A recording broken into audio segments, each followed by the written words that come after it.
Hello, ladies and gentlemen, and welcome to the Nightmares Podcast. I am Zachary Smith, your host tonight, with two dumb idiots. One on my right, his name is Brandon Burkowski. One on the left, his name is Mark Conway, the real Italian.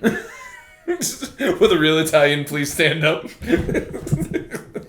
feisty. And now I remember why we took intro duties away from Zach. Yes.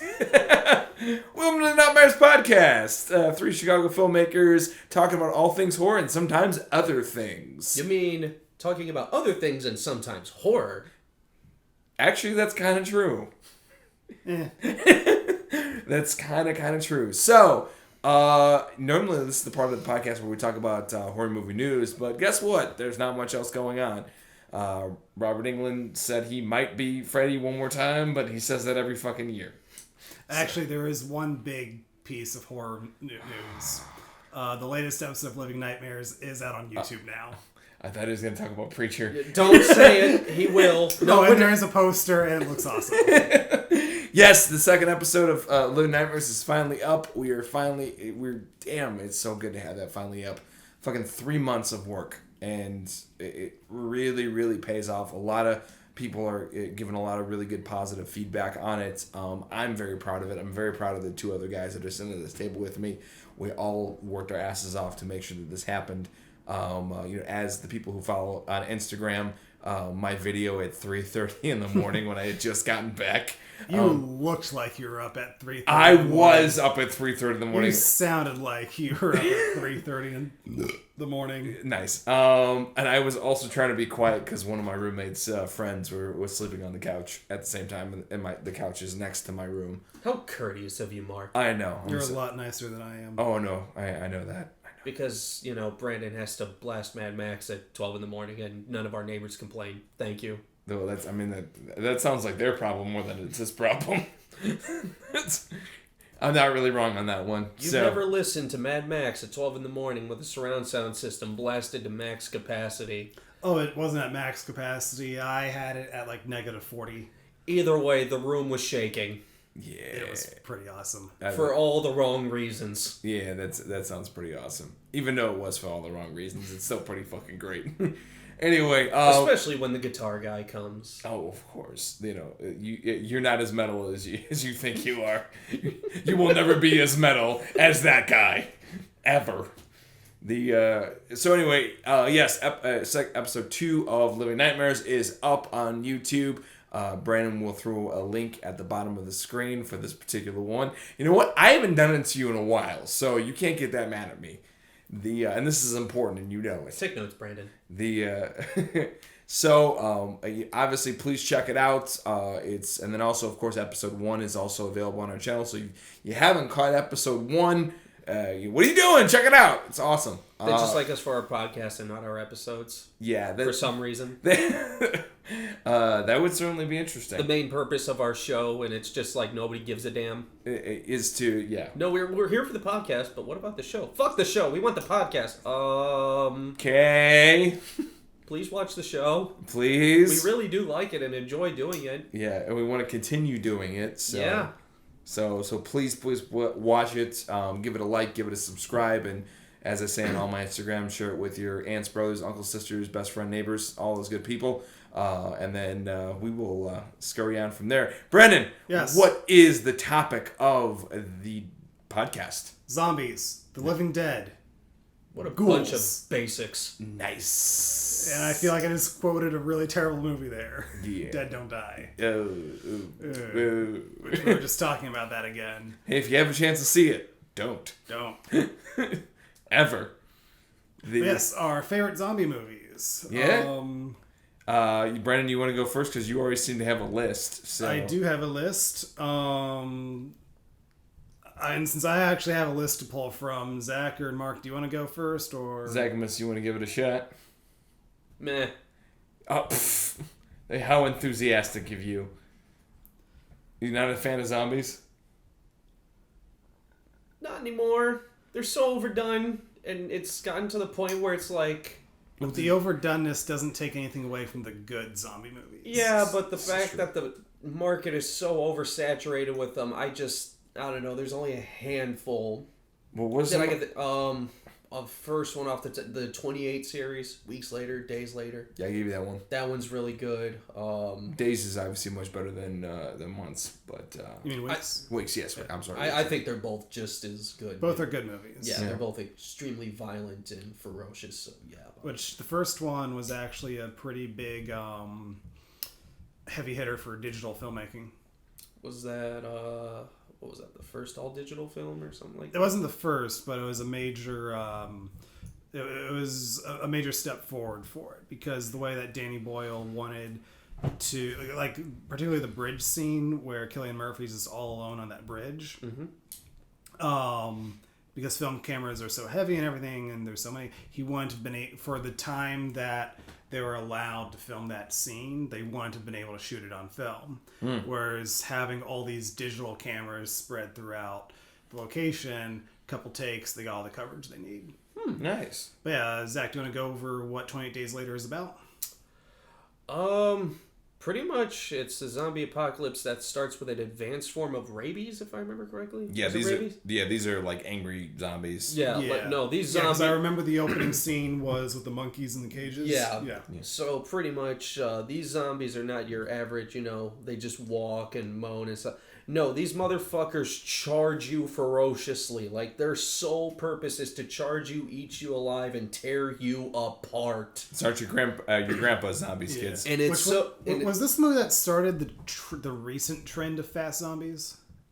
It was Like I know that there have been fast zombie movies before this. Like there's one I'm going to be talking about. If there aren't any really that are that good. But I feel like this, along with the Dawn of the Dead remake 2 years later, are the two heavy hitters for starting the recent trend of fast zombies. I just remember that opening. But that one was, I wouldn't really call Dawn of the Dead fast zombies. I would say that's still more normal zombies.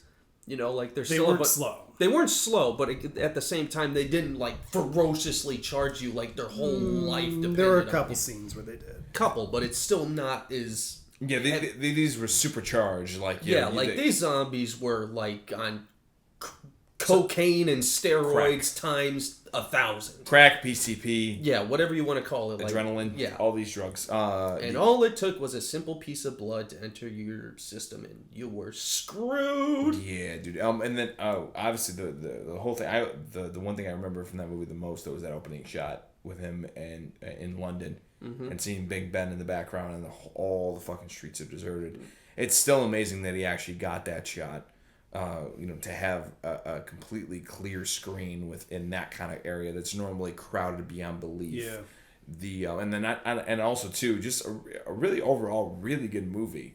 Great plot, great stunts, great quality acting. There's a lot of good stuff going on in that movie. Everything about it was really good. Yeah. Yeah. And then 28 weeks. Christopher Eccleston was in it. Mm-hmm. Yeah, it's been a really long time since I've seen it, but I've been thinking about rewatching it lately. When did 28 weeks later? That one was at least maybe 3 or 4 years later, I want to say. What year was that? 28 Days Later was 2002. 28 Weeks Later was 2007. Damn, that was a gap. That must have been Jeremy Renner's first role, because that was before. That was before Hurt Locker. Before Hurt Locker, yeah. Oh wow. Yeah, that was one of his first. It's probably what got him the job. And you know what? It was a damn good movie. It also created one of the most iconic horror themes out there. He's been around for a while. Yeah. Yeah. No, so his first credited movie was a 1995 teen movie called Senior Trip. Oh, God. Really? Yeah. Wow. He was in an episode of Angel. He was in an episode of CSI. Okay. He was in SWAT. Remember SWAT? The movie? I do remember SWAT. He was the bad guy in SWAT. He did the voice of the cops. He was the voice actor for the cops in the video game adaptation of the Catwoman movie. I think I'm the only one on the planet that actually played that damn game. I'm making the noise because of the movie. The movie's so bad. Yeah, the game was really weird. I believe that. He was in Thor? Oh, right. Whoops. Wait a minute. Hold on a second. Bringing me my thinking grenades. Boom. That might work. Oh my God, he's dead. What else you got, Zach? Anybody ever seen Dead Snow? Yes. Yes. Yeah. Long that's time ago. Probably one of my top 5 favorite zombie movies. What the fuck's not to like? It's Just because, Nazi zombies and them getting murdered. And I'd ask you what the movie was about, but I feel like you kind of just nailed it right It, there. literally, that's it. Nazi zombies. The entire movie's in German, but who cares? It's still just awesome. That is it. Yeah. Have you seen Dead Snow 2? No, I need to get around to it. I keep saying I'm going to, but I want to see it too, but I want to rewatch the first one before I watch it. Yeah, because it's been many a year since I've seen the first one, but that was really good movie. You gentlemen want to include video games in this? We can. I kind of want to. I don't really have much to add to that. I have at least one or two to add to that. All right, if we're doing video games, give me a minute because I got to think and organize which ones I want to talk about. All right, Mark, go. I'll go. He actually stole one of mine. The two other ones are actually Shaun of the Dead and Zombieland. This is one of my two favorites. I love them. Dawn of the Dead is obviously a great comedy. You mean Shaun of the Dead? Yeah, Shaun of the Dead. I'm sorry, did I say Dawn of the Dead? I meant Shaun of the Dead. You said Dawn of the Dead. I meant Shaun of the Dead. Which the Dawn of the Dead is also a great zombie movie, but I like Shaun of the Dead way more. Do you want to tell the people what Shaun of the Dead's about? It's about a guy named Sean, who doesn't figure out he's in a zombie apocalypse till about halfway through the fucking movie. There's a little more to it than that. Pretty much he is this 20-something who's never really done anything with his life. His girlfriend just broke up with him. And basically the zombie apocalypse happens and he's trying to rescue her along with his mother and his best friend. And yeah, it's just really funny. It's a Simon Pegg movie. Go watch it. Yeah, Simon Pegg is awesome. It's the movie that introduced America to Simon Pegg. Is it? And I thought Hot Fuzz was. No, Hot Fuzz was 3 years after this. Shaun of the Dead was first. All right, so Shaun of the Dead was first. Actually, and the funny thing is, the big comedy about this is he does not realize, like I said, that the zombie apocalypse hasn't happened for like another 20 minutes. He doesn't figure it out until he finds his roommate has actually become a zombie, and they start throwing records at him, and then they argue about which records they're going to throw at him. The Batman soundtrack. Throw it. Throw it. Bee Gees. Throw it. That whole scene right when he gets up after a night of drinking to walk across the street to the convenience store, and he's not even paying attention to anything at all. It's great, and also a phenomenal tracking shot. Yeah. Walking from across the street over to the gas station and then back to his apartment. It's great. And then of course Zombieland. Zombieland with Woody Harrelson, Jesse Eisenberg, Emma Stone, and then who's the young Abigail Breslin, and then also a fantastic cameo by Mr. Bill Murray. This is actually a good zombie movie that he was a part of. Opposed to the other one. Zombieland is essentially about a kid named... so the characters don't really go by their real names. They go by the name of the city they're from. Where they're from. So Jesse Eisenberg plays Columbus. Woody Harrelson plays Tallahassee. And then Wichita, and then Little Rock. And Little Rock, yeah. And then just them trying to survive the zombie apocalypse. Or Woody Harrelson's quest for Twinkies. Yeah, which really made that movie for me. Oh, absolutely. Actually, Woody Harrelson made that movie for me. Yeah, absolutely. Did you ever see the Amazon pilot? No. So quite a few years ago, like back when I was in college, Amazon would put out these pilots for people to watch. Okay. And based on everybody's responses, they decide which ones they would want to bring to series. Okay. I think Man in the High Castle is one of the pilots for one of the years. All right.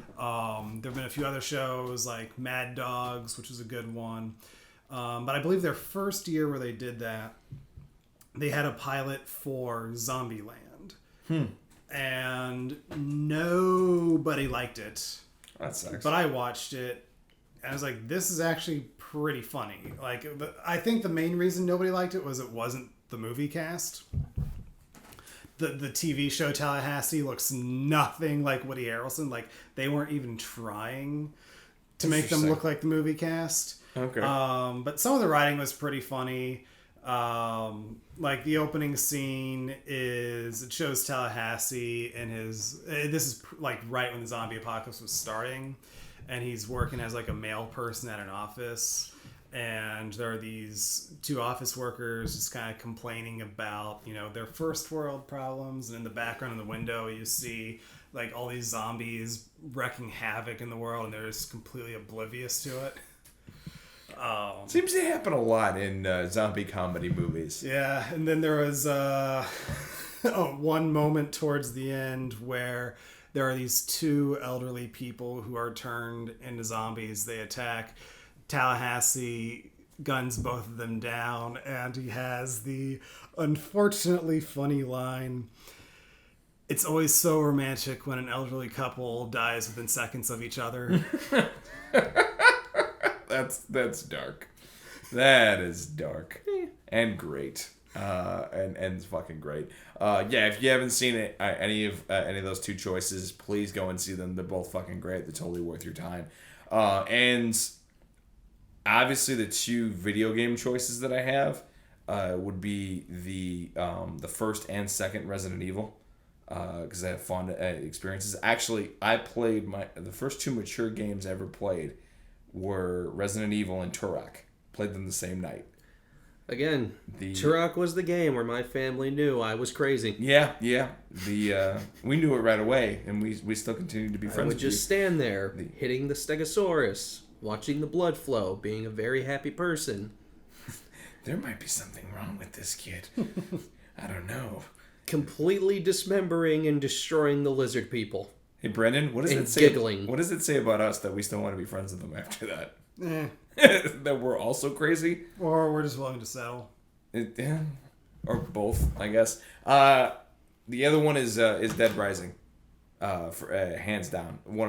Probably one of the most fun video games I've ever played, where everything is a weapon, and you just go and kill a bunch of zombies. You can literally grab a lawnmower, you can grab a cash register, a teddy bear, and beat up a zombie with it. It's the only video game I know where you can hop on a pink tricycle and ride down the Las Vegas Strip with your friends while killing a whole bunch of zombies in the process. It's super fucking great, is what it is. And a lot of fun, and actually a really good story behind it. It could be as serious as you want it to be, and it can be as ridiculous as you want it to be. I was going to say, the seriousness of the story goes away when you're wearing a Sevbot head and a G-string. That happens. Yes. That happens. Or a sundress and a wig. Yeah. Yeah. When you go and kill zombies in drag, it kind of ruins the seriousness of everything. Especially since the cutscenes keep your outfit with you. Oh, exactly. Even when you have an actual head or mask on, I love it stays with it. It's I love awesome. part 2 where you're killing the two twins, and it just gets the shot of underneath the girl's legs, and you're just looking there with the fucking Sevbot face, and there's that big golden smile in the Lego head, and you're just standing there like, ah! Supposed to be a serious, a cool moment. It all just went out the window. Oh, yeah. No, fuck yeah. And then all those chainsaws that you get and all the hardware stuff you can get. Or you proceed to beat the shit out of her with a lightsaber. That does happen. You do get a lightsaber in that. You get to kill zombies with a lightsaber. It's pretty fucking sweet. And you get a chain gun and that. Like I said, a lawnmower, which I do appreciate a lot. Just put the lawnmower blade on your head and just charge head first into zombies. And I love it after you the damage on a weapon is completely done, where you can't, because in the game, if you use a weapon enough, it will become useless. So if you do have a last little bit of usage with it, you can actually take it and throw it at them after you're done. Not only can you shoot guns, you can throw guns at zombies. It's pretty fucking great. Highly recommend going back to play. The first one is definitely the crown jewel of them. It gets a little bit more as time goes on. It's funny, almost less is more with that. It got a little when you started customizing your own vehicles and everything else, and it got a little bloated. I wanted to play part 3. I just never got around to it. Yeah, it definitely got a little bit bloated towards the end. The only good thing I liked is actually making weapon combos. Those are pretty sweet. Just put 2 fucking chainsaws on a paddle saw and just go to town. It's like you can combine weapons and all that. Yes, sir. It's pretty great. Yeah. Highly recommend. I'd say the first one and the second one are first one especially worth playing. The second one's pretty good playing. Anything after the second one, you could probably take a hard pass on that one. Yeah, give or take. But yeah, definitely worth playing. Definitely my favorite of the zombie genre. And yeah, that's all I got. Zach, any other additional zombie movies you thought of, or Zombie video games? Movies. I was gonna talk about Dead Rising. I forgot you actually played that game. I know it's awesome. I've already talked about Dead Space on the podcast, so that one's out. I don't know. Those are really my top ones. Everybody knows Resident Evil and shit like that. So, Yeah, the first one, second one. I don't really remember the third one. Third one was the one that included Nemesis. Oh yeah, that one. Yeah. The any other movies? Meh. No movies for Zach. So ready for me? Yep, ready for your list, sir. So in my top 3 zombie movies, I can describe as Two Nights and a Planet. I'm intrigued. All right, so Gee, I wonder what part 3 is. So probably my favorite zombie movie, and I gotta go with the zombie movie I've watched more than any other. It's not just my favorite zombie movie, it's one of my favorite 1980s horror movies. It's one of my favorite horror comedies.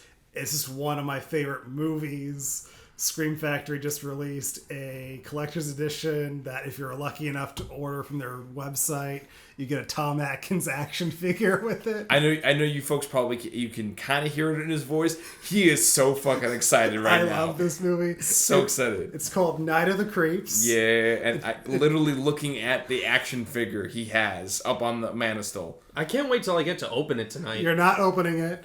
It will stay in its box. I'm totally going to be that guy over it. He's gonna make a fucking shrine of it when he gets his own apartment at some point. He's just gonna... Mom, I can't afford rent. Why don't you sell your dolls? Mom, action figures. When I was your age, they were dolls. But I've also got a movie poster for it signed by the director and some of the cast members. That's pretty cool. Not Tom Atkins, unfortunately. That sucks. But yeah, it's basically an 80s nostalgia movie that was made during the 80s. It's so great. It's so great. So It is a really good movie, ladies it and is gentlemen. an excellent movie. So it's basically there are these aliens that have created these slugs. And if the slug gets inside of you, it turns you into a zombie. And basically your brain becomes a nest for more slugs. So as you're dead walking around, the slugs are incubating, and then your head will explode. More slugs come out, turn more people into zombies. Repeat. Nice. So it starts off on the alien spaceship, and there are just these ridiculous-looking aliens trying to stop this one alien from launching out the slugs. And what's really cool about it is, upon rewatching it, you can tell by the one alien's eyes that it's been infected by the slugs. So it's not like some rogue alien that's trying to infect the planet. It's an alien legitimately got by the slugs.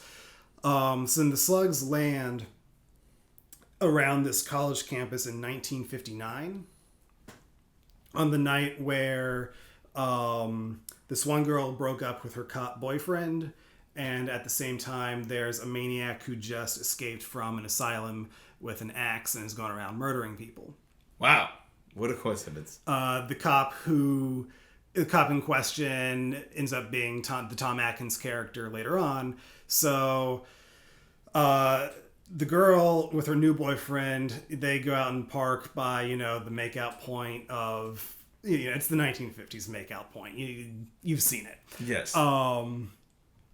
And so in the woods, they see the little meteorite that the slugs come down. The boyfriend goes to investigate. Meanwhile, she gets axed by the escaped psycho. Wow. Cut to 1986. How many horror movies can you put into this movie? All of them. Yes. What kind of horror movie do you want to make? All of them. Literally a slasher drive-in movie. Oh, this movie has everything. Invasion of the Body Snatchers, zombie movie. Right, but yeah, so then cut to 1986. It's Pledge Week on the college campus. There's the main character and his friend, and the main character sees this girl, this sorority girl, that he just instantly falls in love with, and so he's trying to get with her. But in order to do that, he thinks they need to join a frat, which puts them on a collision course with the Bradster. Oh God. Who, whatever you're picturing that character to be, you're probably correct. I can certainly think of a few people. So basically, the Bradster sends them to pull a prank on one of the other fraternities in exchange for getting into the frat. Of course, he has no intention of actually initiating them into the frat. And the prank involves them getting a dead body from one of the medical facilities on campus. Because that's always a good idea. But the dead body was the boyfriend from 1959 who's been infected by the slugs. So when they get him out of there, that's how the slugs get out. And yeah, dead bodies on campus. Cops are called. Tom Atkins' character, that's how he comes into it. It's just... No description can do this movie justice. It has everything. It has scares. It has humor. It has one of the all-time greatest horror comedy lines of all time. Do not spoil it. I will not spoil it. It is too good, but if you look it up, you'll probably find it. It's said by Tom Atkins. Zach, you probably know the line. Mm-hmm. It's the good news, bad news line. Well, now I've already heard it. What really makes the movie, though, are the characters. Like, the characters are actually likable. And Tom Atkins' character has a lot of layers to him. Like, it's what he's going through mentally and emotionally through this whole thing. It's like, he's actually going through some stuff here. He's not just this sarcastic cop. He's really dealing with the situation in his own way. There's even a Dick Miller cameo towards the end. It is such a great movie. It is but yeah, the characters are so likable that it's such a breeze rewatching this movie time and time again. Nice. It's one of those movies that if I have a friend who says they've never seen it, my response is, I know what we're doing for the next 90 minutes. Zach was one of those friends. Wes was one of those friends. Freddie was one of those friends. And I know I'm about to be one of those friends. Very Probably. So. Don't say it. He'll make us do it. I will. Goosebumps tonight. Just say you've seen it. I already know he hasn't, though. No, you don't. Yeah, I've already confessed. But yeah, what's really cool, really, they did so both Blu-rays, you get an excellent transfer. The DVD originally came out like 07, 09, around that time. The Blu-ray, I think, came out like a year or two later. So when they originally made the movie, test audiences and the studio did not like the ending. But of course, when they screened it, the visual effects for the ending weren't yet complete. I'm not going to spoil what the ending is. And when I say the ending, I mean literally the last 2 minutes. Okay. Like the last 2 minutes before credits roll. That's what I'm talking about with the ending. So they made him reshoot a new ending that was just stupid. Just dumb. But on the plus side, they were able to use some of the money that was given for the new ending to shoot an additional kill in this little woodshed outside the sorority house. And it's actually one of the coolest kills in the movie. Nice. So it's kind of, okay, you got some good, but you also got a terrible ending. But then when they redid the DVD, they allowed him to create his director's cut, which was basically just take off this ending, put in my original ending. So yeah, the DVD and the Blu-ray release have the original ending. Scream Factory just released a collector's edition that has both cuts of the movie. So this is the first time the theatrical cut is available on disc. Nice. The director's cut is the better one. The old Blu-ray did have the theatrical cut ending, but it was just a special feature, so it wasn't part of the movie. Mm-hmm. But yeah, the Scream Factory Collector's Edition has like all the extras of the previous Blu-ray, but a whole bunch of other stuff. Like there's a Horror's Hallowed Grounds, which is a series that this guy named Sean Clark does, where he revisits locations from famous horror movies. Nice. And there's an interview with the editor, which the editor has gone on to do. What was the name of the show? Horror's Hallowed Grounds. I gotta check out the show because it probably have a lot of really good episodes. A lot of Scream Factory releases have episodes of it. Nice. Okay. And I believe the Texas Chainsaw Massacre Anniversary Blu-ray also has one of the older episodes of it. Damn. It's really good. I could have turned. There's like so many episodes I would want to see that probably don't exist. Like there's a lot of cheesy humor in it. Sean Clark, the host, is a very charismatic guy. I really like, and it's just a really good concept for the show. But there's also an interview with the editor on the Scream Factory Blu-ray release, and the editor has actually gone on to do a lot of the Netflix Marvel shows like Daredevil and such. Really? No kidding. Yep. But yeah, he was talking about how Night of the Creeps is like his first horror or action movie that he's done. Mm-hmm. And he was talking about how Fred Decker, the writer-director, is basically just like a walking encyclopedia of horror movies. Nice. Which, I mean, when you watch Night of the Creeps and you watch Monster Squad, it's like, yeah, he knows his stuff.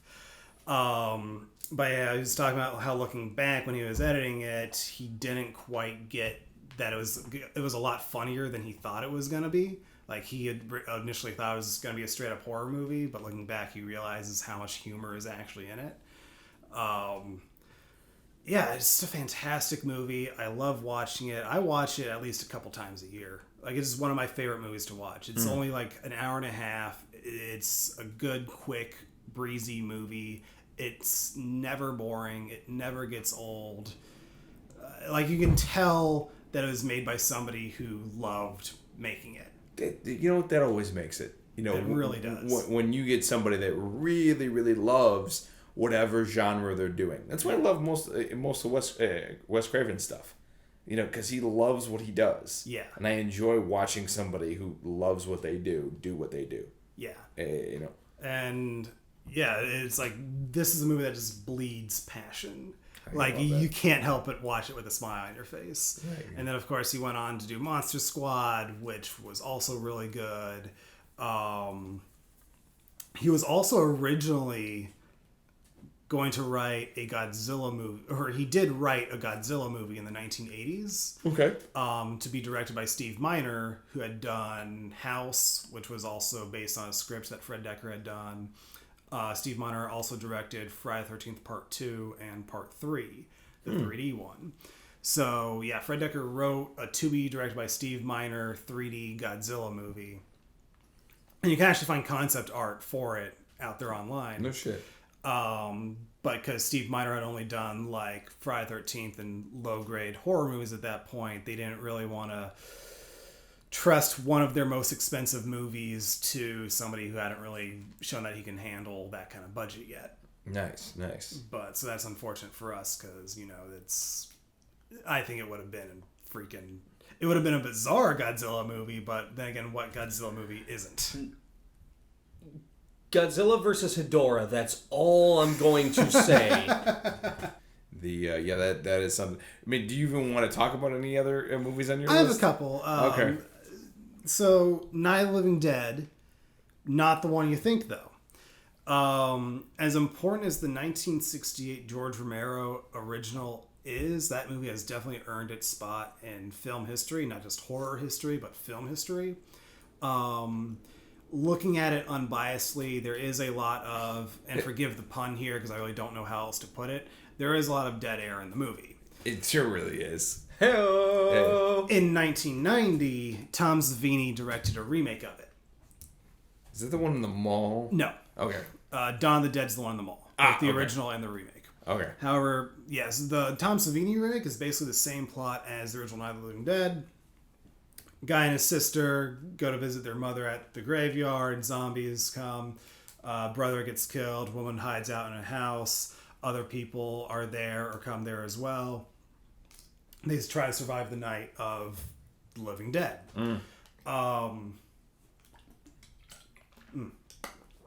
But yeah, so Tom Savini really kept the story moving in his remake, though. Mm-hmm. And the gore effects are really good. And it's directed really well. Like, there's a commentary on the DVD and Blu-ray that he did.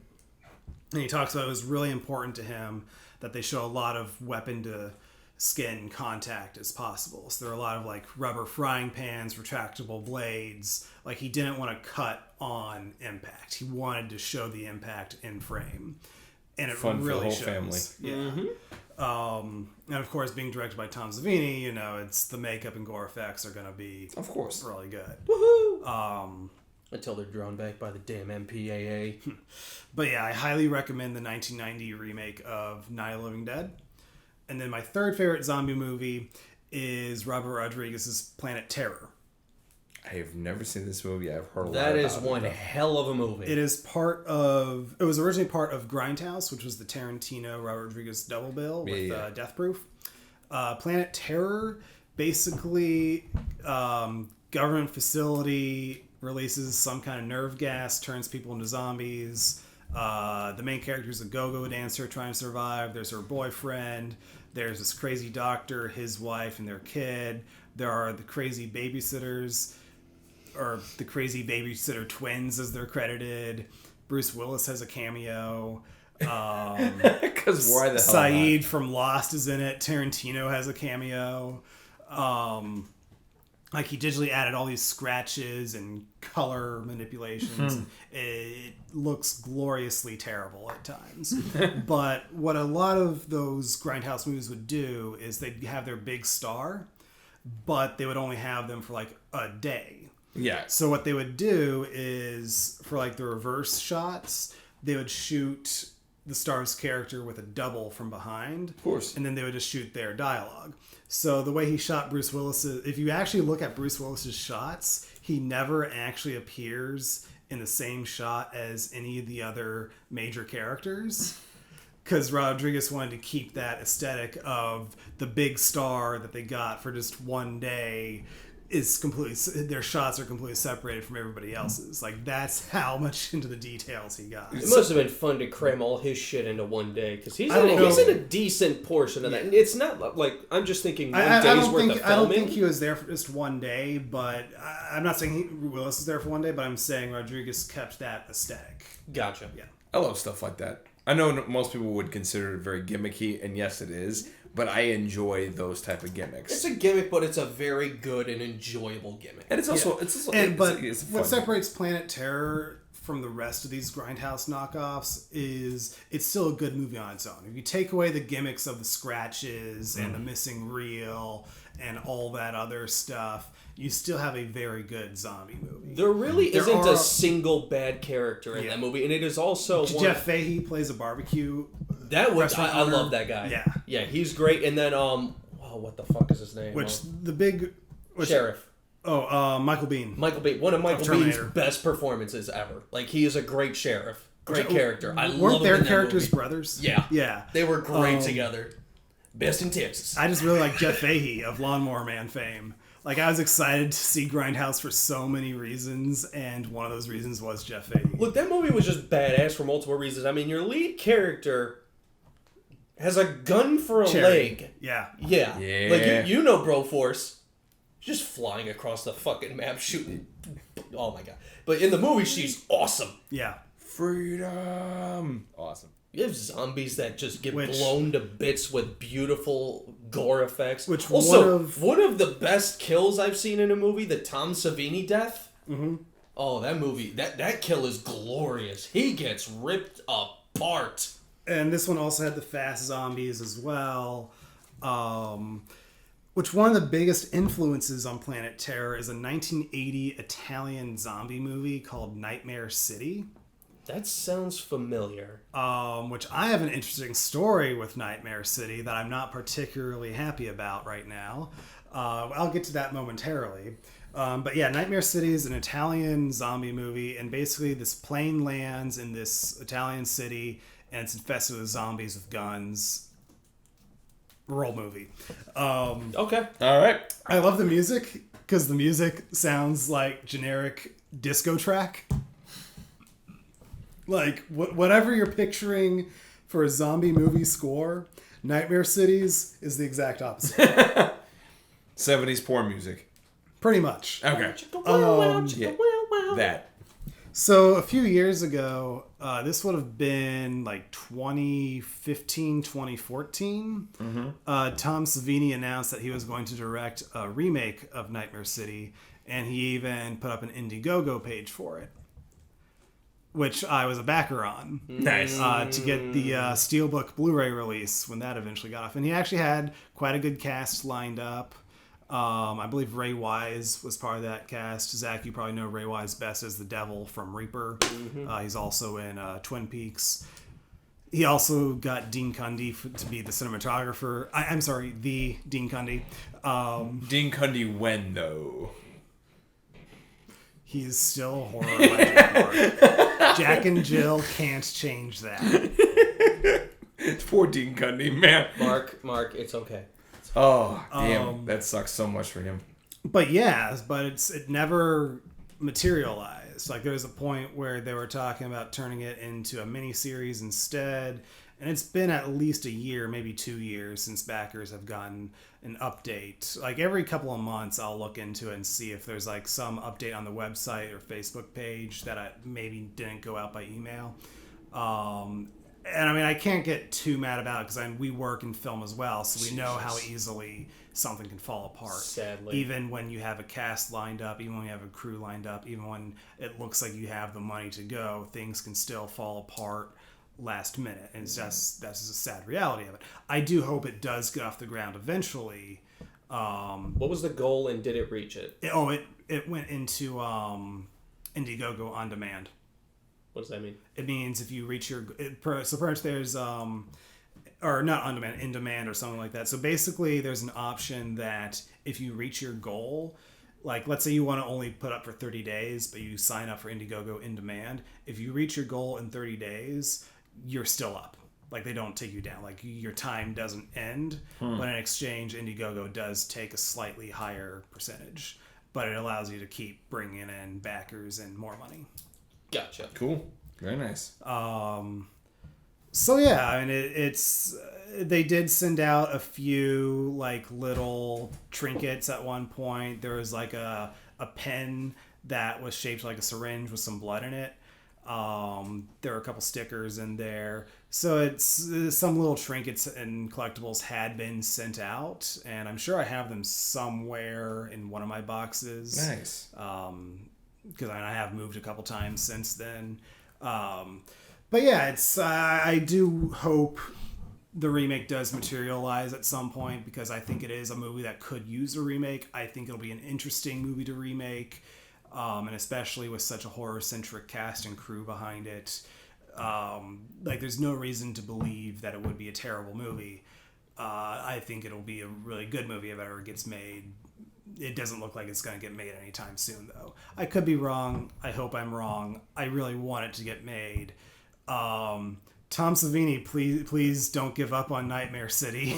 I want to see it. Wow.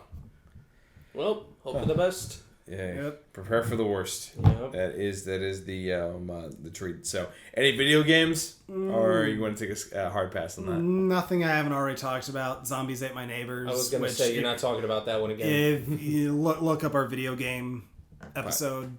Fair enough. So, all right, I gotta. I definitely. Which, before we move on, just a couple other quick zombie movies. I'm not going to go into details, but these are just some additional recommendations. Of course, the original George A. Romero trilogy, Night of the Living Dead, Dawn of the Dead, Day of the Dead, which I do think Day of the Dead features some of, if not the best zombie makeup ever in film history. Particularly Dr. Tongue from the opening credits. Just like the ripped off jaw, so his tongue is just hanging there. It's freaking awesome. Zombie, aka Zombie 2. You get a zombie fighting a shark underwater. Yeah. And you also get like a woman get pulled into like this broken off piece of wood. So it's like this it's basically a sharp wooden spike that goes through her eye. It's freaking awesome. I've got t-shirts of that scene and the zombie fighting the shark. I'm pretty sure I've seen that You scene. probably have. I just want to see the zombie fighting the shark. Yeah, I really want to see that too. Yeah. An unconventional zombie movie. It's really more of a werewolf movie, but an American Werewolf in London. The best friend is basically a zombie in that movie. So I do count it as a zombie movie. The Return of the Living Dead, which is like a punk rock zombie movie. It's freaking awesome. I actually really enjoy Return of the Day. Directed by Dan O'Bannon of Alien fame. Zach, you ever see that one? Yeah. Yeah, really fun. It's a fun one. Is that his first director credit, or It might have been. I gotta send you the. I actually have to find this. There's a really good documentary about the making of that movie. Yeah. On YouTube, I watched it recently a couple of years ago. It's a lot of fun. to learn about, they do a lot of the concept drawing from it, and they go into breakdown to how the script was made and all the opening scenes. They do the whole they explain how the whole effect about the lady that's in the morgue, and when they're talking to her, and she's just, why do you eat people, because it makes the pain go away. Like, they explain how they got that effect and shit. It's pretty cool. It's a cool documentary. Nice. So that was Dan O'Bannon's second credit, but first major credit. He did a short called Bloodbath in 1969. Nice. Okay. And then he proceeded... That might have been a student short then. Probably. And then he did a movie called The Resurrected in 91, and then that's his director credits. Yep. Nice. There's also an Australian zombie movie called Wormwood. Wyrmwood. Basically, Mad Max meets zombies. Okay, so you saw this? Yes. Good? I have it. Really? It's enjoyable. I remember seeing trailers for this one. This movie looked amazing. Oh, it's freaking... It has some awesome stuff in it. It's like... it's relatively new, too. I remember this movie 2014. came out at the height of The Walking Dead popularity here in America. Me and Wes saw a trailer for this back in college, and we're like, this looks fucking awesome. Yeah, and it's like in America on Walking Dead, we have the zombie apocalypse in America is like, this is depressing. How can we go on with our lives? We are the Walking Dead, aren't we? And then you have Wormwood in Australia. It's like, we're going to turn zombie blood into gasoline. Yeah. Yeah, it's pretty awesome. That's actually super awesome. Valhalla! Zombie blood. Then you got The Battery, which is an enjoyable zombie comedy. Zombieverse. Beavers. It's a legitimately funny movie. No, it's not. Practical effects for the win for Zombieverse. Still stupid. That's the point, though. And yeah. Yeah, that's it. There you go. No zombie strippers? Zombies versus strippers. Yeah, that's awful. I do have one more. This is not a good movie, but still see it just to laugh at it. Uwe Boll's House of the Dead. Oh! Great arcade game. Terrible movie. The only movie that uses arcade shots for fucking transitions. Oh, God. And then on top of it all, my favorite shot in the whole movie, it's like a shot of all fucking five of them or something. They're walking towards the camera's pulling back, and then you see the dolly track on the floor. Wow. Wow, that is, that's so bad. Oh, I could watch that movie. That movie is hilarious.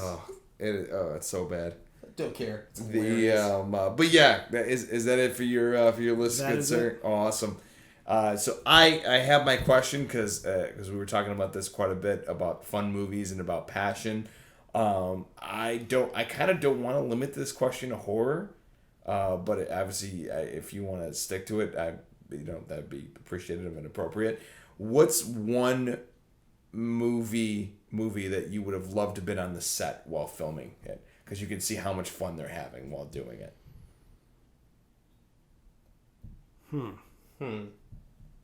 That's a good call. That is a very good one. Yeah, I could think of a few actually. Horror and not horror. And off the top of my head, Night of the Creeps, as I said earlier, I figured, looked like it would have been a blast. Yeah. Everybody who's talked about the movie had nothing but good things to say about it. So I think that would have been a good one. I would have liked to have been on the set of the original Texas Chainsaw Massacre, not necessarily because it was fun, but because it looked like it was just difficult to shoot. Yeah. And that's one of those sets where it's like, if you can survive that, you can survive anything. Yeah. What's actually really interesting is, so every month the ASC, the American Society of Cinematographers, puts a different ASC member in charge of their Instagram. Okay. And for the month of June, they actually had Daniel Pearl host it, which he shot both the original Texas Chainsaw Massacre and the 2003 remake. And so there were quite a few posts where he would post about similar scenes between the original and the remake, and how difference in technology and just have years of experience and just how all these other factors go into filming both scenes, similar scenes but different results, but both with the intent to scare. And he even talks about how there were things in the original that bothered him, like the in the van in the original, the windows were all blown out, and that always bothered him. So he made sure that for the remake, he made sure the windows weren't blown out. Nice. Yeah. Nice.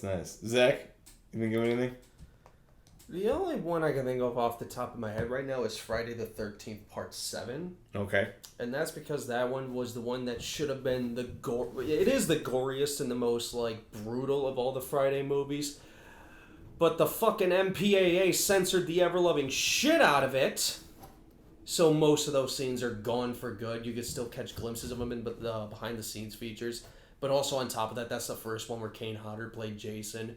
And a lot of the kills in that movie just look like, oh my god, those would have been so fun to watch and just make. Oh, well, make the most important thing. Yeah.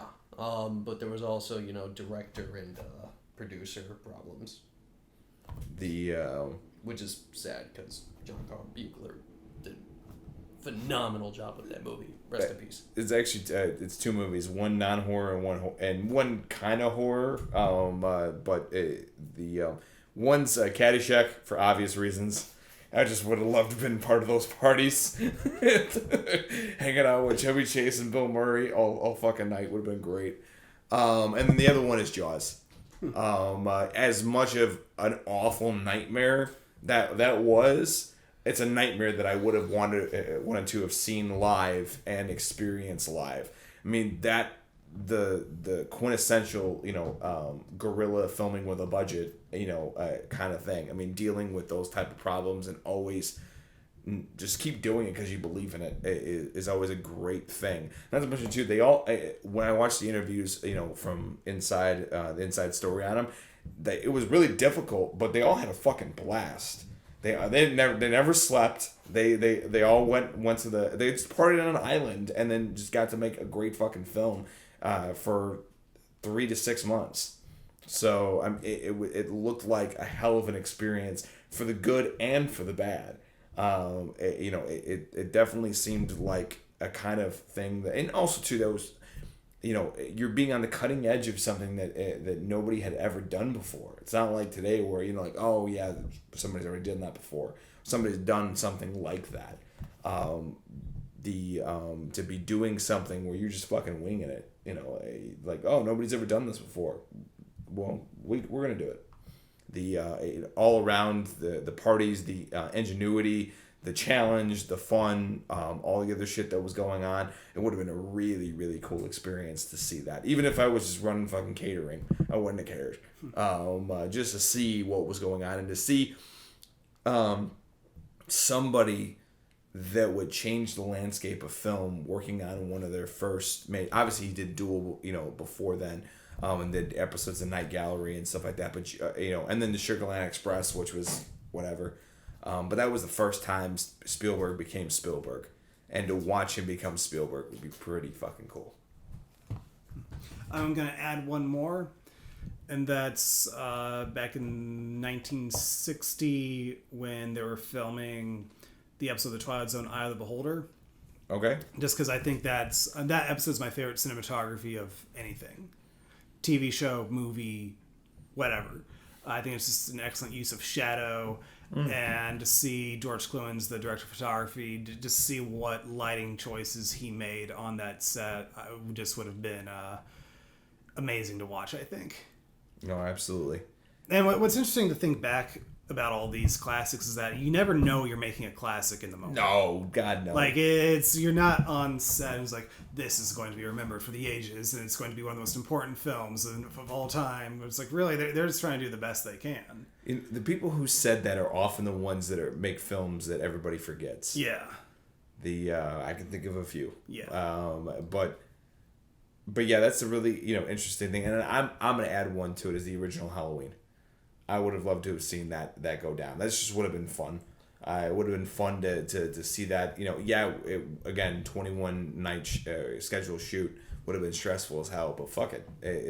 I love the one guy who actually played Michael Myers for the most of the shots. Not him walking around. He's like, they're gonna pay me $25 and I get to work right across the street from my house. Why not? That sounds great. I can roll out of bed and put on a fucking like plumbing suit and a Sean Connery mask. Why the hell not? William Shatner. William Shatner. Oh, William Shatner. Sorry. Sean Connery. Remember, no, if you're much wrong more on the facial. internet, it's bad luck for eternity. Oh, especially if somebody comments on it. Yeah. But yeah, no, William Shatner Captain Kirk mask. That's a spray painted fish belly white. Since everybody's adding one more, honestly, the biggest movie I could ever want to be a part of. It's not horror, but Star Wars. Yeah.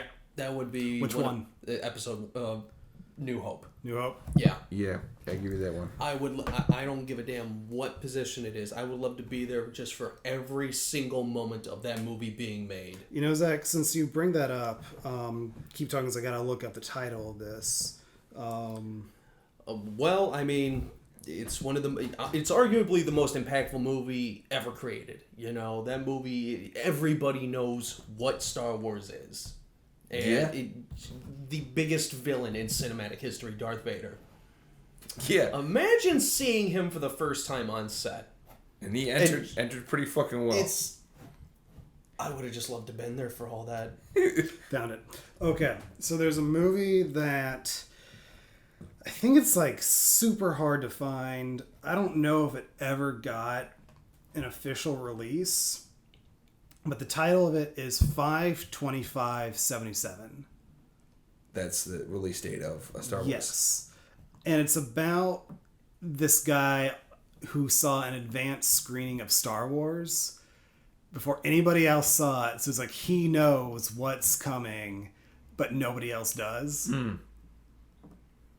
Yeah. That actually sounds pretty awesome. Yeah.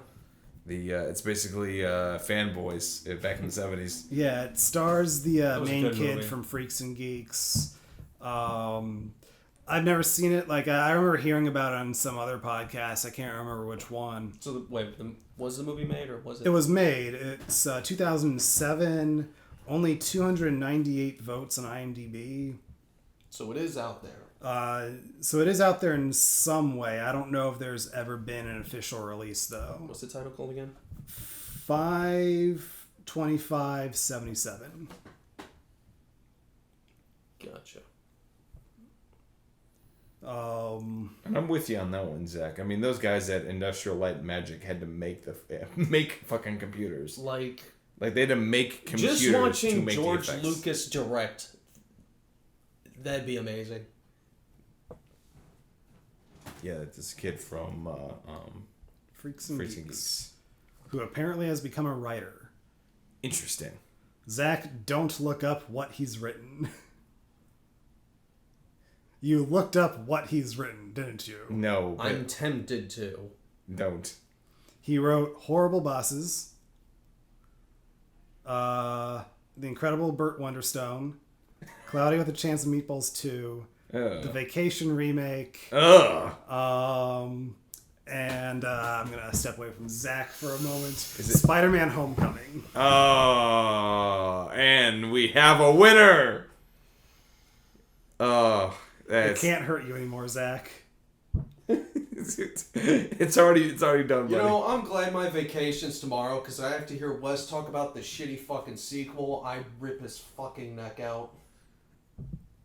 Okay. I get to All right. dodge that whole bullet. It's a lot of nerd rage going on here, folks. Zach does not like the current iteration of Spider-Man. It's fucking terrible, and it's not Spider-Man. It's some bullshit Disney Channel high school shit. That sure. Okay. But back to Star Wars. Remember, Zach, happy place, Star Wars. There's no Speaking happy of Star place. Wars and horror, remember when David Lynch was originally sought after to direct Return of the Jedi? Really? Yeah, but he decided to do Dune instead. The one that they took a novel The to people the to one actually movie see. that David Lynch has disowned. I remember my dad talking about that movie like from back in the day. He's like, I think it was talking about Star Wars. He's like, yeah, Star Wars was revolutionary. What else did we have? Fucking Dune. They would give you a pamphlet when you walked in so you could understand the fucking movie. Yeah, they did that. That is an accurate statement. Did your dad keep his? No. Damn it! He probably threw it out on the way out. Well, just like, fuck this. But again, how is she to know that you're going to become friends with me? Yeah, I am. It is a terrible, terrible movie. Well, it's getting a remake, which, yeah. It's getting a remake because the book is great. And the movie is something. Though there was a Sci-Fi Channel miniseries I heard was pretty good. Huh, okay. Yeah, fair enough. Yeah. Yeah, Star Wars. It's pretty awesome.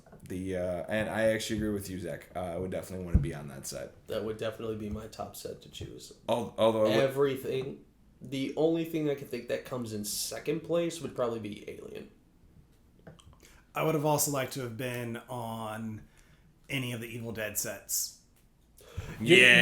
No. Okay. Scratch that. Maybe not the first one. No. Second place, Evil Dead 1, just because I would have loved to have seen Sam Raimi run Bruce Campbell over with the bike. Yeah. That's the only reason I would have loved to have been on that set. No, I would have went there to go smoke weed with all of them, and then I would have just been there. It's just like, okay, last shot. Come on. All right, I remember I was listening to the commentaries for Ash vs. Evil Dead, and it was the commentary for the first episode of season 2.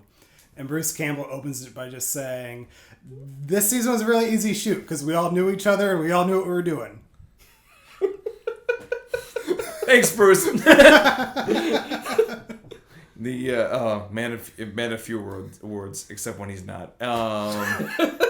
Zach and I saw him live once. Oh, I'm sure that was awesome. He was fucking amazing. Oh, I'm sure that was great.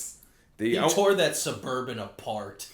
There's only one thing I really want to see, though, as I want to see his commentary on that really shitty superhero movie that Disney did that he was in. Sky High. I want to see him do commentary for that. Dude, I recently saw somebody post a picture of that. They're like, "This movie deserves a sequel." No, it doesn't. Not really.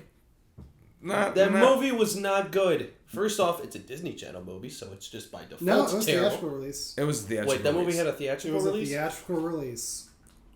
Wow. Yeah. Fun stuff. I just blew Zach's mind. That made it into theaters.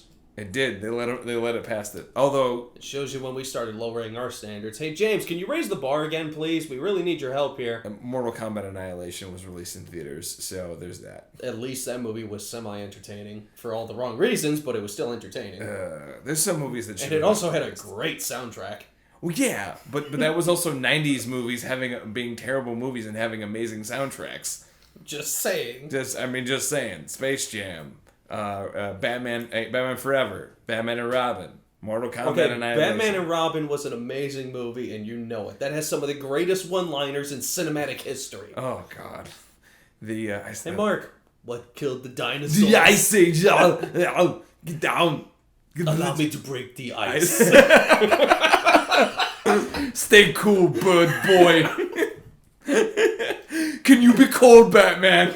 I hate when they talk during the movie. I hate when they talk during the movie.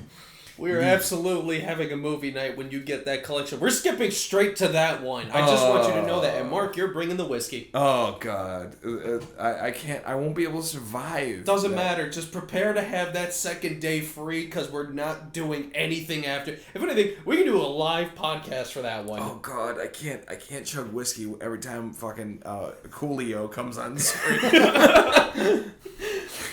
Oh. 25 minutes before the end of the movie. No, Zach, I'm dangling going over home. a roof, and the background doesn't match her movements. Oh, so this is where you hang out.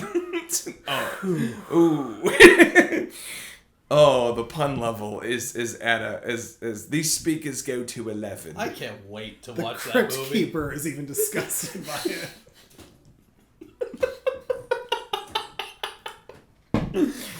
Oh my God. Which Schwarzenegger did direct an episode of Tales from the Crypt. We need to watch that. And he even appeared on screen with the Crypt Keeper to introduce the episode. How do I not know this? This makes me happy. Very happy. And it was actually probably one of the better episodes of the series. It was a season 2 episode, I believe. Because why the fuck not? It's Arnold. Why can't, why not? Everything Arnold is in is amazing. Even that Killing Gunther wasn't great. It was okay when Arnold finally came into What the about picture. Hercules in New York? Amazing. What about Around the World in 80 Days? That was an interesting scene. Gotcha. And then what about Jingle All the Way? That movie was amazing, and you know it. What about that episode of 2.5 Men? What? Apparently, he was in an episode of 2.5 Men. I'm looking at his IMDb right now. All right, we need to look that episode up. Yeah, that's happening. I'm later. assuming Charlie Sheen gets his face punched in at some point. Who knows? Yeah, are you sure? Tiger blood. No, Charlie, that's AIDS. Right. You know, I've never seen Last Action Hero. That's What? It's something. It's a No, movie. that movie is amazing. It's a movie. That movie has really some of the best one-liners in all of history.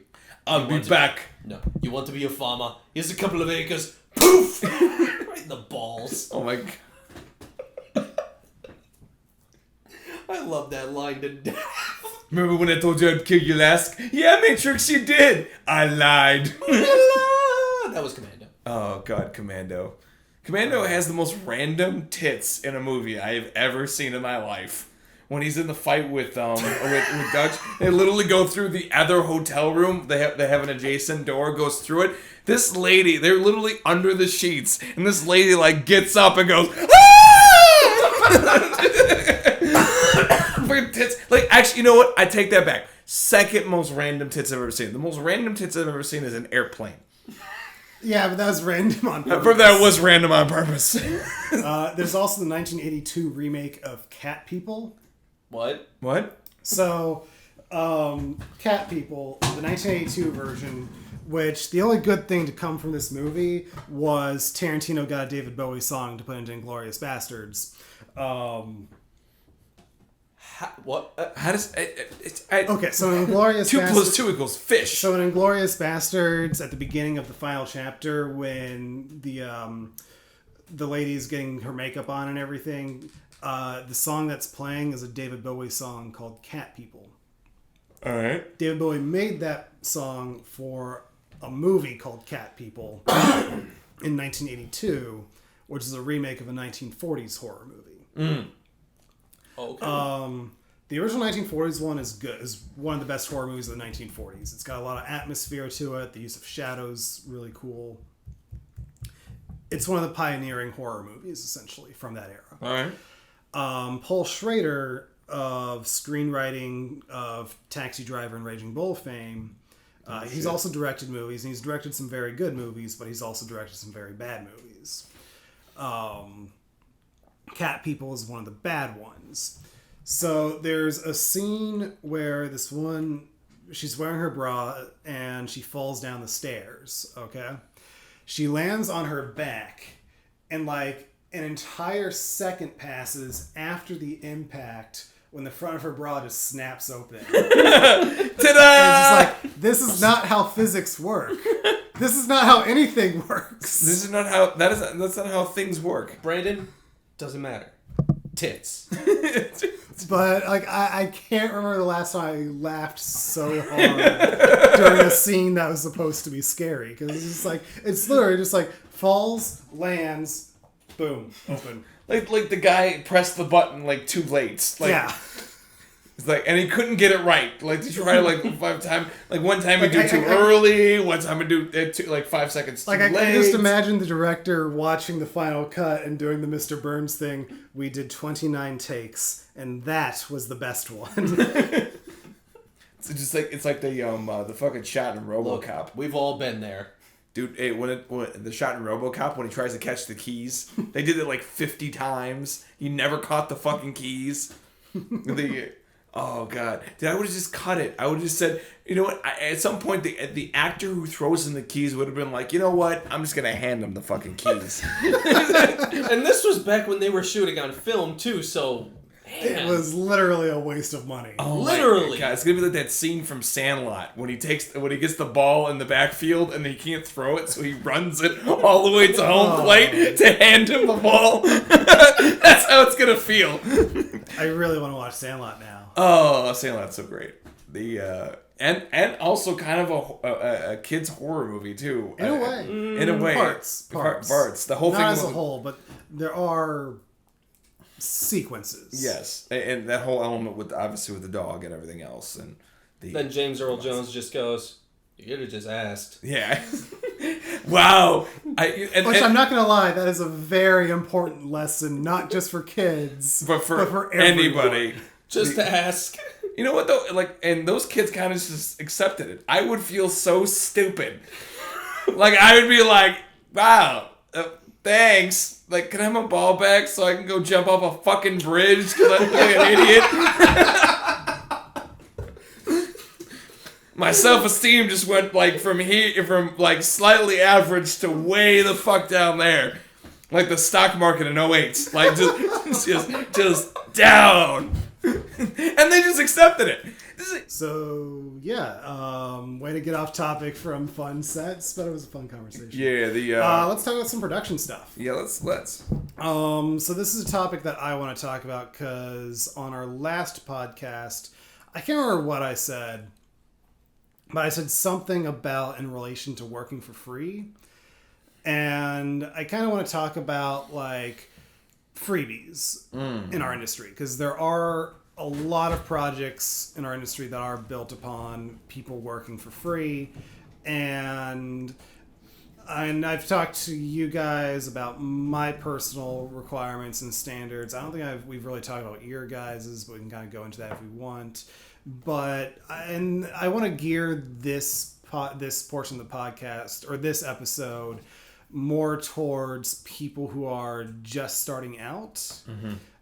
Because there are a lot of people who try to take advantage of free work. Correct. However, I don't want to say never take on free work. Like, even when I was at ASC Masterclass, there was one of the ambassadors was talking about how he got his first major TV gig based on the right person seeing 2 things that he worked on for free. And basically the lesson that, or the thing that he told me and the people that were eating lunch with us at the same table as us, if there's a project that you truly want to do, don't be afraid to do it for free if they really can't pay you. Correct. That being said, though, there are a lot of people that try to take advantage. And for me, it's read the person. Of course. There's early in my... And this was before I marketed myself as a cinematographer, but I was literally just taking whatever gig or job I could. Is it as an editor? Cool, I'll take it. Is it as a DP? Cool, I'll take it. Is it as a sound person? Cool, I'll take it. Is it as a combination of things? Cool, I'll take it. Like, I'll literally, like, this was during post-production of my Watergate documentary, and I was working night shift at Target. So I really would take anything. There was a woman who was looking to hire a DP and a small film crew for a feature film. And I might have told this story before. But basically, she talked about how it was a passion project and it was a horror movie too. So right up my alley. And we were getting to like 2 weeks ahead of filming. I still don't have a script. And I kept asking her, when can I see the script? When can I see the script? And I finally got the script and it wasn't even a script. But that's not the part I want to talk about here. So when I first met with her, she was talking about her first movie and this one horror movie that's been a passion project of hers for years. And then she asked what I do, and I said I have a background in both video and editing. And then she asked me if I work for free, if I do this for pay. And I said I do it for pay. And how wide her eyes got when I said that, it was like her reaction was, how dare you say you do this for money? And then I kind of just backed up and said, but I can work for free if it's a project I really want to do, or something like that. Those weren't my exact words, but that was basically the message I said, because at that time I didn't really have any credits to my name, so it's like I gotta take whatever I can. I eventually dropped out of it because when I saw the script, and it wasn't even the fact that it wasn't even in proper format, it's like the story was garbage. And so yeah, it was like I had that catch-22 of I don't want to be that person who drops out, but I also I don't want my name on this, and more importantly, I don't want my friends' names on this, because there were a few people that I was going to bring out to that set as well. And basically what my mother said was, tell her I'm in the hospital. Lie to her. You have a family emergency. I was like, thank you, Mom. I would have just been like, this script is not what you said. This is terrible. No. Looking back, I should have said that. You're at the beginning of your But adventure. again, that's the thing. This is literally the beginning of my journey, and it's basically I wish I had me now as like a mentor. And that's why I want to talk about this, like, because there are people who are just out of film school, or they're going through film school, but they might not have a proper mentorship, or they might not be in their proper network yet, or they just don't know how things should work yet. Correct. Or just somebody that has never been to film school and, and just decided, you know what, this is something I've always wanted to do, and I'm at a point in my life where I really want to give this a shot. Yeah. I'm going to jump right into it. Which I'm going to say, when it comes to working for free, everybody has their own line that they won't cross, and that line can change at any time. Over my couple years in this business, I have developed a set of guidelines I try to follow when somebody wants me to work for free. Now, of course, there are people I know who have bent over backwards to help me out in projects, and so if they ever need help for free, I will be there. These are more for about people who I don't know personally. Or it's like if it's somebody who I've never met before that's looking for a DP or something, or if it's like a friend of a friend of a friend of a friend of a friend, like somebody who I have no personal connection to whatsoever. And one of the things that I want to see before I say yes to working for free is I want to be able to see the script. Because it's my personal feeling that if you want somebody to put their name on something for free, they need to have the chance to know what their name is going to go on. Because if the script is really good, like I said earlier, if it's a project that I really believe in and really think is a good story, then yeah, I want to be a part of it. Because you never know where something's going to end up. You never know. But if somebody refuses to let me see the script, I will have to pass. And it's nothing personal. It's just you're not allowing me the chance to see what my name's going to go on. I can't say yes. Like, I literally just can't. I would like to see previous sample work from the person who's asked me to work for free, because I want to see if, I want to make sure that they care about a good looking project. I want to know that they care about a good sounding project. I want to know that they care about the editing making sense, and that they go out of their way to make sure, like, I'm not looking for like $1 million production design, but at least that they're aware of what should and shouldn't be in the frame to convey the story that they want to convey. I want to see an understanding. Now, if it's a first time director, I want to get a feel for their personality. Like, if they're willing to collaborate, I'm more open to it. If they're very closed off and no, it has to be this way, and I don't care what you have to say, and if they're just being rude, I don't want to be a part of it. Mm-hmm. Politeness goes a long way for me when asking me to work for free. Of course. Because if everybody's there for free and you're acting like a complete asshole, even if you're being paid. Yeah, even if you're being paid. Like, it's easier to take when you're being paid, but even then I do have my limits. Again, golden rule, don't be a dick. Yeah. It's been said a billion times on this podcast, especially by me. Don't be a dick. It's simple. Especially if people are working for free. Yeah. Especially. Because, yeah, they're working for free. They're not getting anything out of this. And there are people that will try to exploit free workers on their sets. For their different reasons. Yeah. Like, there are projects that I've been approached about before where it's like, and a common theme in a lot of these projects is so many blowouts in the shot.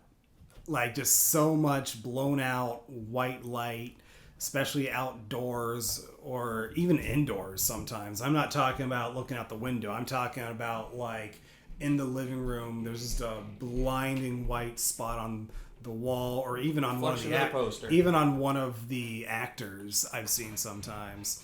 And it's like there's division of people who aren't really filmmakers, but they parade themselves as filmmakers, and they really just they care more about getting their name out there than making a good movie. Of course, you got to get your name out there, but it feels like their end goal is we just want our name out there. We just want the red carpet events. We just want people. It's just me. You're in the wrong business if you're doing it for that. Yeah. And I have had interviews with people before where it's like literally, and a lot of times, at least from my experiences, they want to write, direct, and act and produce. Like literally, the only reason they're looking for a DP is because they can't be in front of and behind the camera at the same time. They're delusional. And actually, you know what, guys, and the one thing I'll say, and then I'll let you finish up is, what have I always said if I'm acting and producing on a project? You love it. Well, besides that, You got to remain in the performance. correct. Once I hit the set, I'm no longer a producer. I'm only talent. So you don't want me to hand you a slate? No, I will not. I will not ever slate myself again. He says that. I've done that once before. I will never do it again. He says that. But yeah, you can't expect to do any kind of quality if you're doing everything. Yeah. You can't. And it's not even like being delusional. It's a vanity project. Like a lot of vanity projects will try to exploit free labor. Vanity project in this context defined as somebody who only cares about literally just themselves. It's all about me. Arrogance and ignorance often go hand in hand. Yeah. Like, and I just realized this too, a common theme, like whenever I see a plot description of those projects, like literally they'll put like John Smith stars, and I'm just like, who is this person? Like they talk about themselves like, how have you never heard of me? Because I haven't. Because you're not famous. But I digress. Basically, my message is don't be afraid to work for free, but have your boundaries too. Like if you feel like you're being exploited, if you feel like you're being taken advantage of, you have every right to say no. Or fuck off. Yeah. If it gets to that point. If you talk to somebody and they really do seem passionate about the project, if they do seem like they know what they're talking about, if they're not afraid to show you previous work, if they're not afraid to let you read the script, if they're not afraid to answer your questions, and the answers can even be, I don't know. Like I have been on sets before where a director says, I don't know what I want. I actually don't mind I don't know as an answer. Because I don't know means we can discuss the scene and we can discuss what needs to happen for the scene and we can figure it out together the best way to do this. But I don't know is still an answer. Of course. Like if you're just getting runaround answers that don't really answer your question, like if they're trying to make it feel like they answered your question but they really didn't, that's what you need to watch out for. Transparency goes a long way, especially at this super, super independent level of filmmaking that we're all at. It's very true. It's very, very true. Zacchaeus. So this is actually kind of funny for me because I've never done a freebie edit before, really. Yeah, all the post-production gigs I've done have either been my own or they've been paid freelance work. The only freebies I've done is on-set work, and that's either being grip or boom operator, which no, I refuse to do that anymore, so... But yeah, and it's mainly all just been for friend projects and stuff. I've never actually looked out for freebies and stuff like that. I've actually been very lucky. That is very lucky. Yeah. So you could be in my case, but then again, there's also that point I brought up in, I think it was the last podcast, where it's like you don't want to enter a limbo post-production project. Yeah. So... Limbo projects are much more prominent in post-production than they are for production people like myself. Very yeah, true. you will definitely find more paid work in the post-production field, but at the same time, you will also find more limbo projects in the post-production field. I've had my fair share of limbo though as an actor. Oh, yeah, when it comes to productions where they would like film half of it and they run out of money and then they gotta wait another like month or so to finish the rest of it. Happens a lot. especially on the independent level. Yeah. The nothing I've been a part of with any of you guys, but all separate stuff. Yeah. And one thing I will say about freebies for post-production is you really don't have to do freebies. You can just take footage from the internet and just cut stuff together. Like, that's the beautiful thing about editing, graphics, or stuff. You can make your own content on the fly like that. It's actually pretty damn simple. You just need to come up with something to make, or just rip and make cool shit. Make yourself an interesting demo reel if you're an editor from combined clips of other films. Do something cool visual effects-wise, and so on and so forth. Yeah. Or just do a nice graphic in After Effects, your choice. Yeah. I got a very, very interesting perspective on this, or a conflictive perspective on freebies and everything else. Coming from I wouldn't know either one of you if I didn't accept a freebie. Yeah. I would say being an actor in freebies is definitely the more challenging topic, because It is. And the funny thing is, two things. One, I'm primarily executive producer on a lot of the sets and a lot of this stuff. My particular role can't be quantified. Mm-hmm. That's why the people who do it the best are paid the most, because it's a very, very hard role. Brandon, with you shoot something, it's right there. Zach, you edit something, it's right there. What I do is a little different. I make sure that the flow keeps going. I make sure that the director stays on point. I make sure that problems are averted on the set. It's a little bit more of a different kind of role, where how you quantify it is not as easy to spot. Acting's a lot easier to quantify. You come there, you do a part, you leave. Like, there's it's very, very quantified. For some reason, acting in particular, people don't want to pay people for it. People have the hardest time paying actors. I was going to say that's probably the least paid job I see out there. And part of the problem is, I think, is because everybody wants to do it. Which is hilarious, because half the people that want to do it aren't good at it. I've had my experience.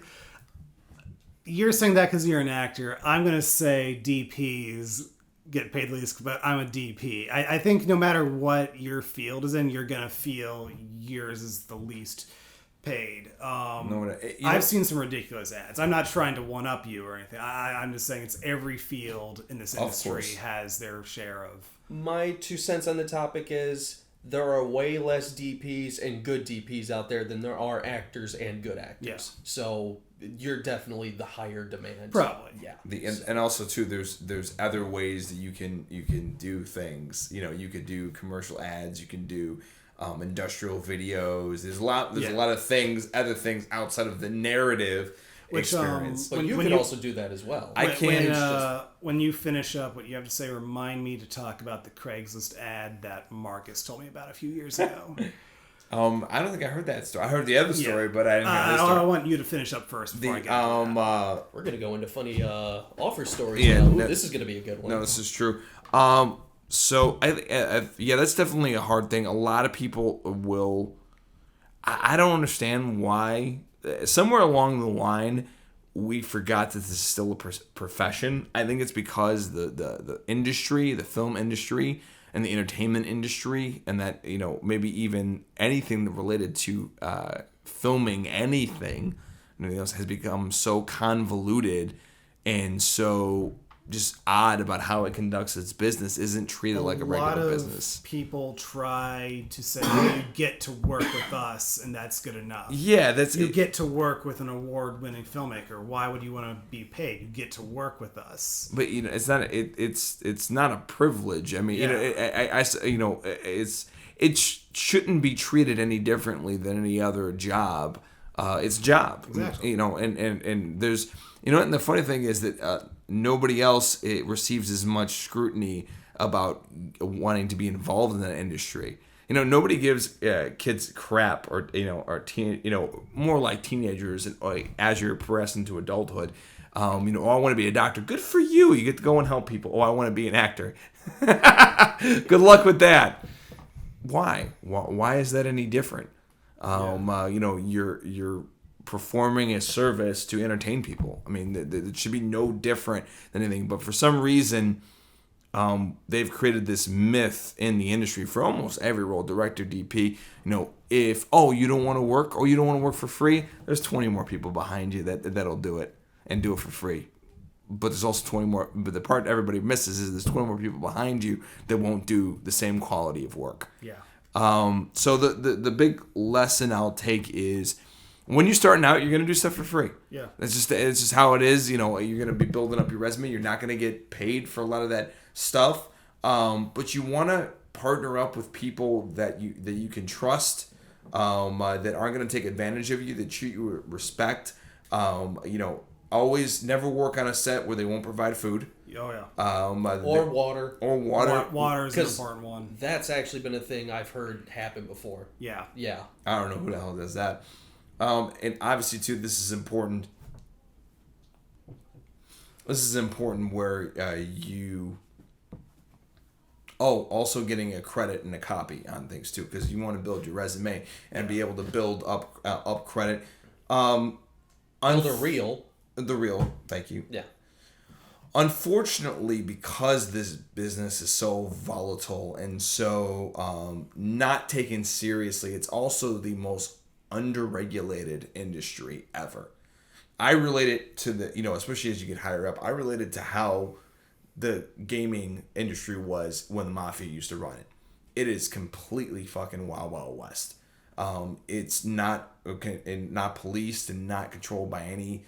Doesn't have any code of ethics, no HR department, no way to protect people. So there's a lot of con artists, a lot of crazy people in the industry that will take advantage. A lot of sociopaths that will take advantage of people who are unassuming about things, and even people that you've trusted over time. That may be problematic as well. There's somebody that assists me on a lot of these ads that I shoot. There's a set that he worked on as a grip that he was telling me, partway through I started to suspect that this guy's a scammer. Even though he was getting paid for it, it's like he felt like he was scamming the producers. So like there are even paid gigs that might actually be scams. Mm-hmm. Yeah. Zach, that was actually a set you were a part of. Oh, I know which set. I know. Still haven't seen a lick of footage from that set. Yeah, and I've seen one of the actresses post something about the director about a year or so ago, and it's like, ooh, this is scathing, and this sounds really terrible. Yeah. It's not my place to tell the actual story, but... He's a real piece of shit. But the lesson I want to bring here is, even if you are getting paid... There might still be something going on behind the scenes that's unsavory. There's a lot of messed up stuff in this industry. A lot, and there's documentaries and stories and countless things. But you know what though, there are good people out there. Oh yeah. There are people who you make. I'm sitting with two of the guys right now. Living proof. We're about to have a very, very large 4th of July barbecue with a lot of really great people that are in this industry who've helped us out. I think it really comes down to, you're at an interesting crossroads when you have to do stuff for free, because when you're starting out, you have the option to do stuff that you just love. And then right in that moment when you do stuff that you love, you get to decide if you actually want to do this for a career. And you actually see if you want to pursue it to the point where you do get paid. Because those moments where you're just doing it just because you love to do it, you find out how much you love to do it. Yeah. And if you and really, how good you can get at it too. That's important as well. But that will is created in those times. We're still working on those times. Everything, all this advice we're giving you, a lot of this stuff too we're going through right now. We're giving it to you almost in real time. So my biggest tip is please use your common sense. Please be, wary of people, because there are a lot, especially this type of industry, because of the promise of fortune and fame is so flashing in this industry.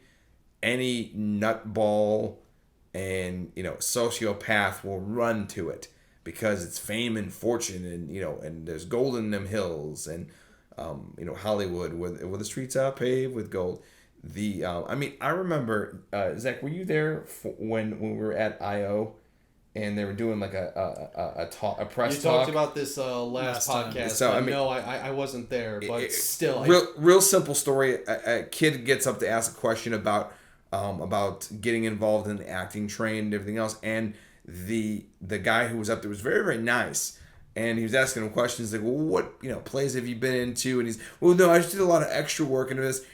But I really want to be famous. Like, I really want to be in this industry, and I want to be known. And, I just love being this, and I want to be famous. And I'm like, wow. And this isn't a public place. This isn't like a private back room. This is in the middle of 30 people.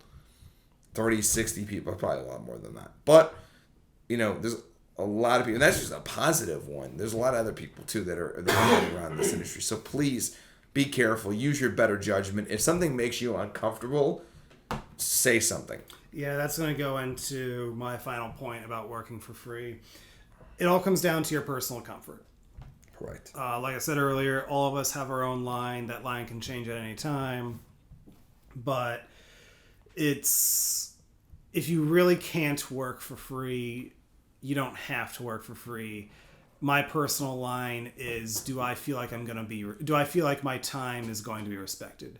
Do I feel like I'm going to be comfortable working with this person asking me to work for free? Are they going to be willing to share their ideas? Because I have met people before where it's like they're very collaborative and they know what they want, or they're not afraid to say that they don't know what they want. But then there are also people who, if they have an idea, they won't share it with their crew. And it's like, how's your crew supposed, like, you're the director, how's your crew supposed to read your mind? We have no direction. Basically, for me, it comes down to, do I feel like the person asking me to work for free takes this seriously? Or are they just in it for the quick buck or for the quick name recognition? Are my questions being answered, or am I being given the runaround? It's all these things go into, am I going to feel comfortable working on this? Like I even mentioned, it was either the last episode or the episode before that, I answered an ad, and the ad, like, it didn't say if it was paid or not, but it ended up being not paid. But the response to my email to the person was a screen grab of another ad he put out. And so it's, if you can't even type a single word to me like, hey, here's a screen grab of another ad that has some more information for you. Even just saying that goes a long way. But to literally say nothing and only send a screen grab, like if you literally can't take 1 minute to type a quick message to somebody who's asking about being a part of the crew, of course I don't want to be a part of this, because I don't feel like I'm going to get I don't feel like I'm going to get the communication I need to do my job well. And remember, communicate. Sending a simple text, not that hard. Directors do need to communicate. Because at the end of the day, it is the director's vision. The crew is there to bring the director's vision to life. And if the director refuses to communicate that vision, how can you expect your crew to do a good job? Correct. And you know what? Relationships are deposits and withdrawals. And if you do too much of one other thing, the relationship goes to shit. And that's any relationship. But it definitely brings up, twofold right here. And the other thing, too, I want to bring up, because Brandon has brought it up many, many times. As you build relationships, and you make friendships and business partnerships, and you start to definitely hear more people, meet more people, and you know what their skills are, and you hear about other projects. When you invite those other people that you know over to those other projects, and they turn out to be kind of garbage, yes, for the most part, it is on that person who is making the project, but it's kind of on you too. And it can be a poor reflection on you if you bring them over to a shit project. And it is something that you should be concerned about. You should be concerned about your reputation from a professional standpoint. If you say, hey, this guy needs a sound person or needs a DP or whatever the case may be and you go ahead and invite them over without doing any kind of research or doing any kind of script, research or, anything about that, and the other person gets to the set and it's a disaster, Yes, it can be, it's mostly on the other person's fault, but it does to some degree poorly reflect on you, especially if you do it more than once. If you find another person that do it and then you go to another set, then the only common denominator in that situation is you. And then that's something Brandon is talked to me about many times. I don't want my reputation and people I care about to think less of me because I invited them to this other project. I want to not only protect myself, but I want to protect the other people too. Mm-hmm. Like there are people I know that they just can't afford to pay crew or cast right now. Mm-hmm. They're very good at what they do. But because they're good at what they do, it's like if they're looking for somebody, even though it's not paid, if I know somebody that will fill that crew position they're looking for, I won't mind doing an introduction. Mm-hmm. But then I know other people that aren't that good at what they do, and it's like I can never recommend anybody to them because if I wouldn't work with them, why would I recommend somebody else to work with them? I'm very careful about who I recommend to what, especially if it's an unpaid thing. Correct. Or also if it's a paid thing, that's even more so. Yeah. It goes vice versa. You recommending somebody for a project and a project being recommended to you. Research needs to be done and somewhat of you need to know that you trust that other person, or an investigation has to be done of some kind. Show me the script. Show me what plans you have. Communicate with me. The communication is key, and if communication is stopped, so should you. Yeah. Zack, anything on that? Squirrels. I have a Craigslist ad to talk about, don't I? Yes, you do, and I can't wait. So this was... I think this was in between the 2 cruise ships that I worked on. Right. I was on vacation. I was staying here in Chicago. And I was at Marcus's place. And we were just talking about funny Craigslist crew calls we've seen. And Marcus was telling me about one that he saw where the person was asking for somebody who had a red camera. Mm-hmm. $15,000 camera. More. Yeah, that's just for the body. If you're buying new, you're looking at a minimum $20,000 just for the body. Damn. There might have been a cheaper one to come out since then, but at that time, I remember we were paying no less than $20,000 to have a workable kit new. Of course, you can buy cheaper used, of course, and all that. But basically, they were looking for someone with a red camera to work for free. And that's one of those things where I have to say, if they have a red, they did not get it by working for free. No, God, no. The lenses on those things are God knows how much money, Jesus. It depends on the mount you get. Like, you can buy like an EF mount and have just like $1,000 zoom lens on it. You can choose different lens mounts for it. But yeah, it's if you are looking for people to work for free, be mindful about, especially if you're looking for crew members that have their own equipment, be mindful about what equipment you're asking for. Google. Yeah, because a lot of super independent projects probably aren't insured. Which, if you do need liability insurance, Verify. Production insurance, you can research production insurance. We're not sponsored by them. We are not sponsored by them, of course. We're just saying that's what we use to get permits. But Verify, if you would like, we would love to have you as a sponsor. But yeah, it's like if you're asking somebody to bring their $20,000+ camera onto an uninsured set to work for free, that's asking for a lot. Like, even if you do know what you're asking for, even if you do know what you're doing, even if you are communicative, for somebody that you've never met before, that really is asking a lot. Whereas opposed if you're asking for somebody who has like the Blackmagic Pocket cinema camera or a Canon DSLR or a GH5S or an A7S, one of those smaller cameras that are only at most $2,000,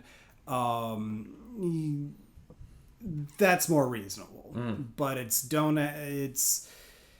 and I'm sure there are people with the Reds who are willing to work for free. Like I said earlier on, if it's a project that you really think is going to be good, if it's a project you really want to be a part of, don't be afraid to work for free.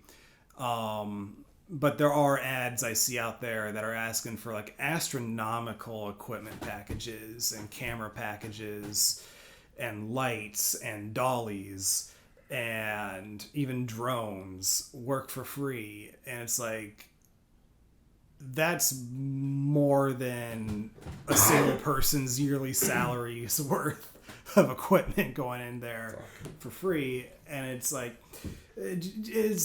be mindful and realistic that if you're asking somebody to work for free, you may get a person who's willing to work for free, but might have pieces of equipment that they can't put in for free for one reason or another. So if you are asking for a lot for free, be respectful. And again, if it's somebody whose work looks really good, and it's like if you want a drone shot from them, but they can't do the drone for free, be respectful of that. Like if their work is really that good, whether or not they bring the drone in is not going to affect the actual quality of their work. If they know what they're doing, they know what they're doing. Don't get trapped in the gimmicks. Oh yeah. There's red cameras. Yeah, I've heard you guys talk about. There are much better cameras out there for much more affordable prices. Correct. And yeah, and drone rates. And drone shots are cool, but a lot of times they're not necessary. Don't get caught in the gimmicks or what you've heard about people doing. Study, listen. Actually read textbooks if you want to learn about filmmaking, or watch tutorials that are very, very simple. Watch your favorite movies. Yeah, too. And take note of why is this really good. Probably the answer's probably simpler than you think. Or look up a way to do it cheap. Yeah. Actually, there's a great book out there. It's a little dated, but it's a fun book. I still have my copy. It's How to Make a Movie Under $10,000 and Not Get Arrested. It's one of my favorite movies, and he goes into depth a lot about making an independent movie, all the way from creation to script, all the way till post. And actually, the funny thing is, it's a lot easier now than what he does, because the book was written in the 90s. Yeah, so that was just the film days. Yeah, he was actually with film. So that $10,000 movie is probably about $5,000 now, considering how less expensive things are. Yeah. When it comes to filming. Depending. But with everything mostly being digital, it's a little bit easier to get shit done. Yeah. So, yeah, Zach, any final inspiring words with that about being careful of freebies? Be persistent. Know what you want. Know what you gotta do, and just don't accept anything off a whim. Yeah, I'm with that. Brandon, any last minute? Be respectful. Be comfortable. Be smart. Be communicative. Yeah. With me, be communicative. Stay in communication. Stay safe. And if something feels off, what's that old saying? If it barks like a dog, it smells like a dog, it looks like a dog, it's probably a fucking dog. Trust those gut feelings. Correct. Trust them. If something shady's going on, it's probably because it is. Yeah. So I would, like I said, like Brandon said, trust those gut instincts, and more importantly, stay safe out there. We're making film. This is supposed to be fun. It's supposed to be an enjoyable experience. And the last thing we want is somebody to feel uncomfortable or unsafe. So do what you can, and then and that's it. That's it. That's all I got. So hey, please like, share, and subscribe to this particular channel, the Nightmares channel. We'll keep you updated on all the greatest news on what we're doing and what the world's doing. Please go on our Instagram, which is Living Nightmares Official, and also our Facebook at Living Nightmares Official. Give it a like, give it a share, give us a comment. Let us know, hey, you're awesome. Hey, you suck. Anything. It's all good. It's all the same. But if you do say that you suck, you have to subscribe twice to our channel. But please subscribe. We need those subscriber counts, and also make sure you press that little bell just so you know every time we post up a video, in case you miss our Instagram and Facebook post. All right, y'all. Have a good night.